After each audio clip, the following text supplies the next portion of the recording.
Kak, selamat sore, Kak. Sore, Gusti. Kak, yang pertama kami dari Indonesia mengucapkan selamat karena di pileg kemarin perolehan suara Golkar ternyata meningkat. Kami tentunya mengucapkan selamat kepada Partai Golkar karena ada penambahan kursi dari dulunya 3 menjadi 4. Sebelum kita masuk ke pertanyaan mengenai yang hangat-hangat sekarang soal pilkada, Siap. saya berikan kesempatan dulu kepada Kak untuk memberikan gambaran sedikit terkait pertarungan di pileg kemarin. Baik, Gusti, terima kasih ND News yang sudah bersedia untuk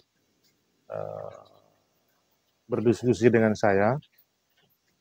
Pileg kemarin, puji Tuhan, syukur Alhamdulillah, Partai Golkar Kabupaten ND bertambah kursi dari pemilu 2019 3 kursi, sekarang kami 4 kursi. Pemilu yang lalu kami kehilangan kursi di Dapil 3 dan 2024 kami mendapatkan kembali kursi tersebut. Bahkan dari perolehan suara kami justru kursi pertama, dan syukur kami periode lalu 3 kursi, sekarang 4 kursi, meskipun belum bisa meraih kursi untuk pimpinan, tapi itu juga sudah kami syukuri. Terima kasih kepada para pemilih yang punya hak suara pada pemilu 2024 yang sudah mempercayai, sudah memilih, sudah dengan sukarela datang ke TPS untuk memilih figur-figur yang ditawarkan oleh Partai Golkar, dan yakinlah kami akan berbuat yang baik untuk Kabupaten ND, untuk dapilnya teman-teman, dan sebagai pimpinan Partai Golkar kami mensyukuri peristiwa itu. Ternyata Dapil 3 itu menjadi prioritas Pak Ketua dalam pileg kemarin. Ya, karena Dapil 3 itu kami kehilangan kursi, saya dalam pertemuan-pertemuan, koordinasi, rapat-rapat, bahkan ke hierarki kami di provinsi, saya meyakinkan bahwa saya selaku ketua partai dan seluruh perangkat yang ada, kami sangat serius untuk konsentrasi di Dapil 3, sangat serius kami lakukan. Gitu. Lalu Kak, saya tanya ke Nasdem, saya juga bertanya ke Demokrat, katanya pemilihan legislatif tahun 2024 itu pemilihan yang tergolong sangat mahal. Apakah Kak juga menemukan itu di Golkar? Bisa dirasakan ya sangat transaksional. Kita lihat bahwa ada yang ya istilah belanja dan sebagainya. Saya tidak tahu, tapi saya meyakini teman-teman di Golkar itu ulang-ulang Melki dalam pertemuan-pertemuan itu menekankan tidak diperkenankan, tidak diperbolehkan untuk money politik, bahwa ada operasional untuk baliho, untuk stiker, jelas ada operasional untuk tatap muka, untuk rokok, untuk tim yang bekerja, itu harus ada, memang harus ada cost untuk itu, tapi untuk beli suara ini tidak dan saya tahu persis Golkar, saya meyakini tidak ada hal itu. Berarti ada kebijakan di partai untuk melarang jangan ada permainan money politik dalam. Tidak ada. Kami betul-betul saya bersyukur bahwa teman-teman itu sejauh yang saya pantau itu tidak ada. Hari-hari ini kan keriuhan di masyarakat sudah mulai terjadi akibat dari pergerakan elit-elit ataupun aktor-aktor politik di ND. Dan kalau saya cermati, Golkar ini sudah memulai konstelasi pilkada sejak tahun 2022. Lalu kalau KAI cermati konstelasi yang di Golkar sejak sejak tahun 2022. Kemudian itu kan sudah berkembang menjadi 3 nama. Saya bisa menjelaskan sedikit apa yang dilakukan Golkar sehingga 6 nama tadi kerucut menjadi 3 dan apa selanjutnya akan terjadi? Baik, memang sudah saatnya hari-hari ini, bahkan hari-hari mendatang itu publik Kabupaten ND, bahkan saya rasa hampir di seluruh Indonesia itu sudah mulai dengan tahapan-tahapan pilkada, dan partai politik sudah mempersiapkan diri, dan kita lihat dinamika hari-hari terakhir ini sudah ada yang pasang ini, pasang apa, mencoba-coba menduetkan A dan B, kemudian atau A dan C, dan seterusnya. Jadi memang sudah saatnya. Dan di Golkar sendiri, kami sudah lakukan penjaringan sejak tahun 2022. Sejumlah nama kami jaring, lalu tentu dengan komunikasi mereka, Bapak, Ibu, nama Bapak kami masukkan dalam penjaringan Partai Golkar, disurvei, dan pada Oktober 2022 kami pertama kali melakukan survei. Untuk calon bupati ada 6 orang, untuk calon wakil bupati ada 15 orang. Kemudian karena ini 6 orang itu jadinya munculnya hari ini 3. Dulu itu ada Pak, saya sebut saja saya nama pertama karena saya ketua partai. Ya. Kalau sebut nama orang lain kan, kok dia jadi nama pertama ya kita. Saya Heriwati, kemudian ada Pak Jafar Ahmad, ada Pak Dr. Domi, ada Pak Lori Gadijau, ada Pak Dr. Gusti, ada Pak Anton Bata. Tapi survei itu juga tidak hanya survei terhadap 6 nama, tapi ada nama kandidat lain juga yang disurvei, disandingkan dengan 6 nama yang di Partai Golkar. Muncullah 3 nama yang Pak Lori Gadijau, Pak Dr. Domi, dan saya sendiri. Yang menjadi pertanyaan kami di media juga, Golkar ini kan tergolong partai yang bangun pagi dalam urusan konstelasi pilkada dari tahun 2022. Ya. Tetapi proses penjaringan ini jangankan untuk mendapatkan wakil, untuk calon bupati pun itu belum pasti. Sepasti misalkan kita lihat di tetangga Golkar, misalkan Nasdem itu dalam hanya beberapa bulan menentukan bakal calon bupati, langsung dapat calon wakil bupati. Nah, apa yang terjadi? Kenapa proses di Golkar ini terkesan agak lamban? Justru kami standar, bahkan kalau mau jujur kami sudah lebih cepat. Yang ada itu kan masih cair semua nih, belum pasti semua nih. Kalau mau jujur, belum pasti semua nih. Ketika Golkar nanti menetapkan satu figur yang sudah pasti, mungkin dengan sangat bebas kami akan bawa figur kami ke PDIP, kami akan bawa figur kami ke Demokrat. Ini figur kami tawarkan. Ya. Kan Golkar hari ini tidak semua, hampir semua partai tidak ada yang bisa, harus koalisi. Kan? Jadi saya agak berbeda. Kami justru Golkar oleh para pengamat di ini secara nasional kami justru sudah lebih dulu dengan penjaringan, kemudian survei. Maksud Kak itu kalau Golkar menentukan, kalau sudah pasti tidak akan bisa dikocok ulang, artinya itu langsung pasti. Sudah pasti itu, dan dengan itu kami bisa secara bebas berkomunikasi. Ini figur ini, tapi pun kami itu boleh, masih bisa ada ruang untuk kami. Mereka kan buka pendaftaran kami komunikasi, meskipun kami hargai teman-teman di PDP 5 kursi. Tentu mereka ya kami tetap dengan kami punya figur meskipun 4 kursi, karena PDP butuh 1 kursi lagi untuk bisa usung kadernya. Kemudian Golkar butuh lagi 2 kursi. Masih cair semua nih. Bukan tidak mungkin kami juga bisa berkomunikasi dengan Nasdem. Atau bukan tidak mungkin juga pasangan atau paket yang ada sekarang ini bisa dikocok ulang. Bisa. Yang nasional juga kita dengar, ada yang semula A, kemudian tidak jadi, lalu ini lebih baik yakin dulu ini, kemudian nanti baru yang didaftarkan belum tentu paten, belum tentu. Berarti Golkar menginginkan saat nama bakal calon bupati dan wakil Ya. bupati diputuskan, berarti itu final. Final, dan Oke. itu sudah, dan ini lebih memudahkan kita untuk komunikasi. Dalam rentan dari tahun 2022 ke 2003, sebelum mengerucut, itu Ya. kan ada opini yang berkembang di masyarakat yang kira-kira mengatakan begini, Golkar ND ini sudah dipastikan akan mengarah ke Lori Gadijo. Apakah opini yang berkembang atau yang beredar di masyarakat ini benar ataukah?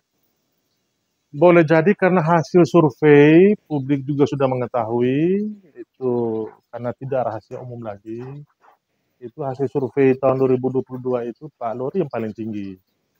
Itu 26 sekian persen, kemudian Pak Jafar itu 12 sekian persen, kemudian Pak Dr. Gusti 6%, Pak Dr. Domi 3%, kami-kami yang lain itu 1, sekian persen, sehingga publik akhirnya mengetahui, sehingga dipersepsikan bahwa itu sudah cenderung ke Pak Lori Garijo. Kemudian ada sebuah lembaga independen,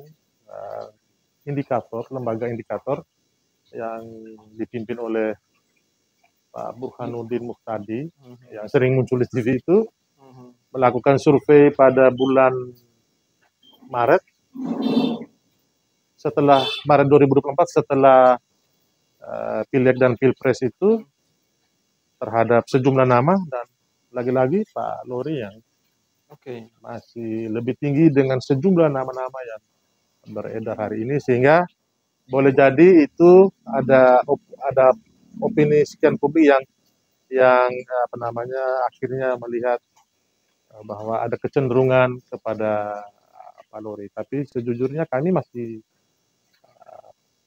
survei secara resmi dari Partai Golkar itu baru dilakukan pada bulan April ini, tanggal akhir April lah, sekitar itu. Ini berarti ini survei yang ketiga. Survei yang kedua dari Partai yang Golkar. Kedua, survei pertamanya ke Lori tertinggi. Kemudian posisi ada keduanya Pak Jafar. 12%. Oke. Nah, ini survei yang ketiga. Untuk survei yang ketiga akan berlangsung berapa lama ini? Biasanya kan 2 minggu ya. Ada 400 responden standar. Untuk level kabupaten kan 400, untuk provinsi itu biasanya 800, untuk nasional standar yang kita ketahui, yang kita ikuti itu kan 1.200. Nah, kita 400 responden itu biasanya 2 minggu sudah bisa kita dapatkan. Awal Mei kita sudah dapatkan informasi. Jadi bisa dikatakan ada kecenderungan itu ada, tapi kita belum bisa ungkapkan. Sudah bisa dirasakan. Tapi belum bisa diungkapkan. Ada saatnya untuk kita umumkan ke publik. Kalau clue-nya berarti tidak jauh-jauh lah dari dugaan masyarakat, apakah begitu? Kalau clue-nya? Saya tidak mengatakan itu. Jadi sekitar itu sudah. Lalu selanjutnya, nah ini kan Golkar, pendaringan di bakal calon Bupati ND menyisakan 3 nama. Ya. Selain itu kan ada di posisi wakil juga. Di Lebaran kemarin itu kan ada banyak beredar foto-foto Pak Ketua sowan ke beberapa yang disebut-sebut bakal menjadi calon wakil bupati. Ya. Saya harus sampaikan bahwa kami dan itu dikomunikasikan dengan Ketua DPD 1. Bahkan disarankan. Jadi saya dan Pak Lori sowan ke Pak Ahmad Johan, kebetulan ada di ND. Kemudian ada teman-teman PKS yang bertemu dengan Pak Lori. Saya dan Pak Lori juga sowan ke Pak Ahmad Mokdar dari Gerindra. Saya dan Pak Lori juga kita silaturahmi hari Lebaran di Pak Damran Beleti dan juga beberapa tokoh lain. PAN mendukung Pak Lori, mendorong figurnya yaitu Pak Damran Beleti untuk sebagai calon wakil bupati. PAN. PKS. PKS mendorong saudara Hasbullah. Hasbullah Beru untuk calon wakil bupati. Gerindra mendorong hasil keputusan mereka, mendorong Pak Ahmad Mukdar, Ketua Gerindra, didorong lagi untuk menjadi wakil bupati, untuk wakil bupati. bisa. Dan ini kan komunikasi yang standar, normal. Setiap partai sama seperti di level pusat, ada kunjungan-kunjungan, ini standar, normal. Sehingga nanti ada forum resmi untuk kita, karena memang diarahkan prioritas dari pusat itu untuk kita komunikasi dengan partai-partai Koalisi Indonesia Maju, secara nasional Koalisi Indonesia Maju. Di ND kan ada Golkar, ada Gerindra, ada PAN, Demokrat. Ya. Ada beredar juga di lingkaran politisi bahwa ada peta pusat, koalisi di pusat yang mengatakan bahwa peta di pusat itu sudah final Golkar, PSI, PAN. Apakah itu betul?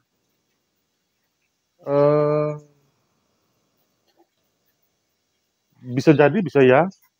Tapi tentu disesuaikan dengan dinamika kearifan lokal yang ada di kabupaten. Bila nanti PSI sudah punya figur, dia sudah komunikasi, silakan. Kami tentunya tidak jemu-jemu untuk berkomunikasi dengan partai-partai lain. Tentu semuanya tentu dalam arahan, dalam bimbingan dari provinsi dan pusat.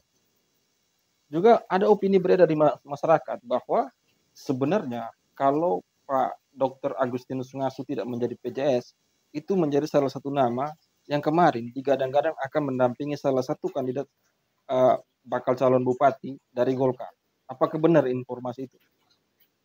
Bisa jadi ya, karena ada kedekatan Pak. Dan Pak Dr. Gusti ini kan teman SD, teman SMP, kemudian mereka satu umur, lalu sering karena Pak Lori itu di Yayasan Uniflor, selalu urusan-urusan ke pemerintahan itu dengan Pak Dr. Gusti yang kapasitas kemarin adalah sebagai sekretaris daerah. Dilihat, dibaca bahwa jangan sampai mereka mau macam-macam lah, karena orang ada yang sudah pasang A dan B dan A dan C macam-macam.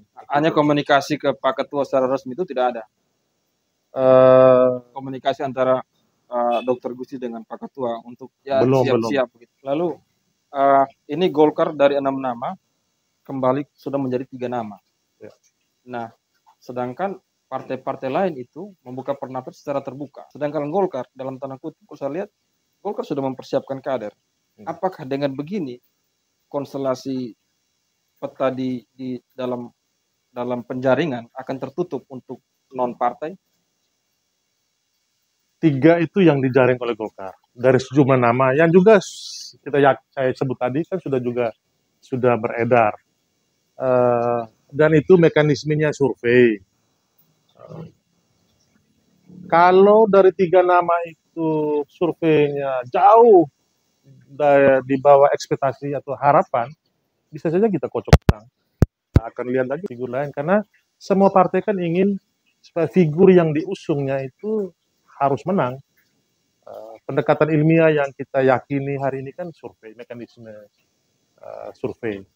Daripada kami buka pendaftaran lalu padahal ada figur yang disiapkan 3 nama lalu itu kan bahwa ada teman-teman lain kita hormati daftar.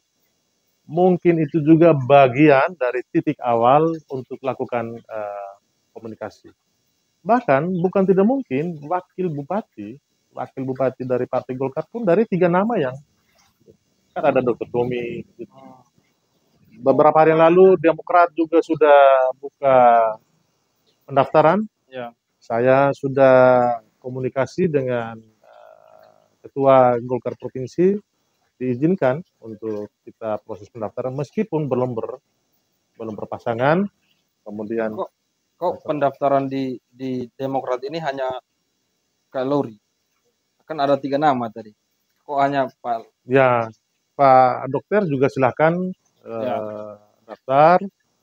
Karena Pak Lori itu adalah kami sudah kukuhkan beliau sebagai Ketua Dewan pertimbangan Partai Golkar yang Oh ya? dulunya di Pak Paulinus Domi, beliau sudah meninggal dan kami ganti dan sudah kami komunikasikan semua, kami sudah angkat beliau sebagai minta beliau untuk jadi ya, ketika beliau melakukan langkah-langkah politik tentu sebagai bersama kader kami juga harus mendampingi.